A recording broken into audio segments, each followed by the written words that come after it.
दोस्तों नमस्कार। मत्स्य अवतार भगवान विष्णु के प्रथम अवतार है।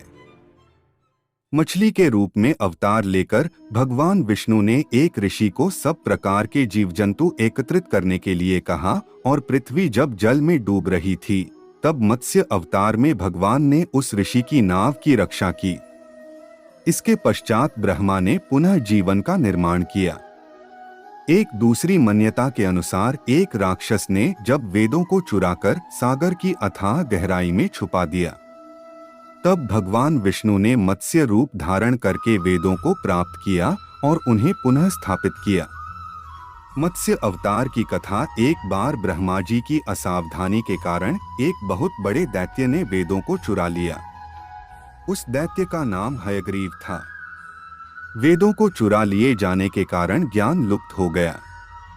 इससे पहले अगर आपने हमारे चैनल को सब्सक्राइब नहीं किया है तो सब्सक्राइब कर लीजिए और बेल आइकन के घंटी का बटन दबा दीजिए। तो शुरू करते हैं आज की प्रस्तुति। चारों ओर अज्ञानता का अंधकार फैल गया और पाप तथा अधर्म का बोलबाला हो गया। तब भगवान विष्णु ने धर्म की रक्षा के लिए मत्स्य रूप धारण करके हयग्रीव का वध किया और वेदों की रक्षा की। भगवान ने मत्स्य का रूप किस प्रकार धारण किया, इसकी विस्मयकारिणी कथा इस प्रकार है। कल्पांत के पूर्व एक पुण्यात्मा राजा तप कर रहा था। राजा का नाम सत्यव्रत था। सत्यव्रत पुण्यात्मा तो था ही, बड़े उदार हृदय का भी था। प्रभात का समय था, सूर्योदय हो चुका था। सत्यव्रत कृतमाला नदी में स्नान कर रहा था। उसने स्नान करने के पश्चात जब तर्पण के लिए अंजलि में जल लिया तो अंजलि में जल के साथ एक छोटी सी मछली भी आ गई। सत्यव्रत ने मछली को नदी के जल में छोड़ दिया। मछली बोली, राजन, जल के बड़े बड़े जीव छोटे छोटे जीवों को मारकर खा जाते हैं।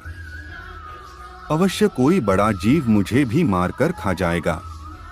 कृपा करके मेरे प्राणों की रक्षा कीजिए। सत्यव्रत के हृदय में दया उत्पन्न हो उठी। उसने मछली को जल से भरे हुए अपने कमंडलू में डाल लिया। तभी एक आश्चर्यजनक घटना घटी। एक रात में मछली का शरीर इतना बढ़ गया कि कमंडलू उसके रहने के लिए छोटा पड़ने लगा। दूसरे दिन मछली सत्यव्रत से बोली, राजन, मेरे रहने के लिए कोई दूसरा स्थान ढूंढिए क्योंकि मेरा शरीर बढ़ गया है। मुझे घूमने फिरने में बड़ा कष्ट होता है। सत्यव्रत ने मछली को कमंडलू से निकालकर पानी से भरे हुए मटके में रख दिया। यहाँ भी मछली का शरीर रात भर में ही मटके में इतना बढ़ गया कि मटका भी उसके रहने के लिए छोटा पड़ गया। दूसरे दिन मछली पुनः सत्यव्रत से बोली, राजन, मेरे रहने के लिए कहीं और प्रबंध कीजिए क्योंकि मटका भी मेरे रहने के लिए छोटा पड़ रहा है। तब सत्यव्रत ने मछली को निकालकर एक सरोवर में डाल किया, किंतु सरोवर भी मछली के लिए छोटा पड़ गया। इसके बाद सत्यव्रत ने मछली को नदी में और फिर उसके बाद समुद्र में डाल दिया। आश्चर्य! समुद्र में भी मछली का शरीर इतना अधिक बढ़ गया कि मछली के रहने के लिए वह छोटा पड़ गया। आठ मछली पुनः सत्यव्रत बोली, राजन, यह समुद्र भी मेरे रहने के लिए उपयुक्त नहीं है। मेरे रहने की व्यवस्था कहीं और कीजिए। अब सत्यव्रत विस्मित हो उठा। उसने आज तक ऐसी मछली कभी नहीं देखी थी। वह विस्मय भरे स्वर में बोला, मेरी बुद्धि को विस्मय के सागर में डुबो देने वाले आप कौन हैं? मत्स्य रूपधारी श्रीहरि ने उत्तर दिया, राजन, हयग्रीव नामक दैत्य ने वेदों को चुरा लिया है। जगत में चारों ओर अज्ञान और अधर्म का अंधकार फैला हुआ है। मैंने हयग्रीव को मारने के लिए ही मत्स्य का रूप धारण किया है। आज से 7वें दिन पृथ्वी प्रलय के चक्र में फिर जाएगी। समुद्र उमड़ उठेगा, भयानक वृष्टि होगी, सारी पृथ्वी पानी में डूब जाएगी। जल के अतिरिक्त कहीं कुछ भी दृष्टिगोचर नहीं होगा।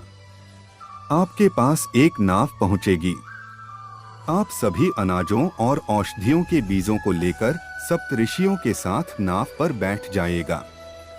मैं उसी समय आपको पुनः दिखाई पऊंगा और आपको आत्मतत्व का ज्ञान प्रदान करूंगा। सत्यव्रत उसी दिन से हरि का स्मरण करते हुए प्रलय की प्रतीक्षा करने लगे। 7वें दिन प्रलय का दृश्य उपस्थित हो उठा। समुद्र भी उमड़कर अपनी सीमाओं से बाहर बहने लगा। भयानक वृष्टि होने लगी। थोड़ी ही देर में सारी पृथ्वी पर जल ही जल हो गया। संपूर्ण पृथ्वी जल में समा गई। उसी समय एक नाव दिखाई पड़ी। सत्यव्रत सप्त वृष्टि होने लगी। थोड़ी ही देर में सारी पृथ्वी पर जल जल हो गया। संपूर्ण पृथ्वी जल में समा गई। उसी समय एक नाव दिखाई पड़ी। सत्यव्रत सप्त ऋषियों के साथ उस नाव पर बैठ गए। उन्होंने नाव के ऊपर संपूर्ण अनाजों और औषधियों के बीज भी भर लिए। नाव प्रलय के सागर में तैरने लगी। प्रलय के उस सागर में उस नाव के अतिरिक्त कहीं भी कुछ भी नहीं दिखाई दे रहा था। सहसा मत्स्य रूपी भगवान प्रलय के सागर में दिखाई पड़े। सत्यव्रत और सप्त ऋषि गण मत्स्य रूपी भगवान की प्रार्थना करने लगे। भगवान से आत्मज्ञान पाकर सत्यव्रत का जीवन धन्य हो उठा। वे जीते जी ही जीवन मुक्त हो गए। प्रलय का प्रकोप शांत होने पर मत्स्य रूपी भगवान ने हयग्रीव को मारकर उससे वेद छीन लिए। भगवान ने ब्रह्मा जी को पुनः वेद दे दिए। इस प्रकार भगवान ने मत्स्य रूप धारण करके वेदों का उद्धार तो किया ही, साथ ही संसार के प्राणियों का भी अमित कल्याण किया।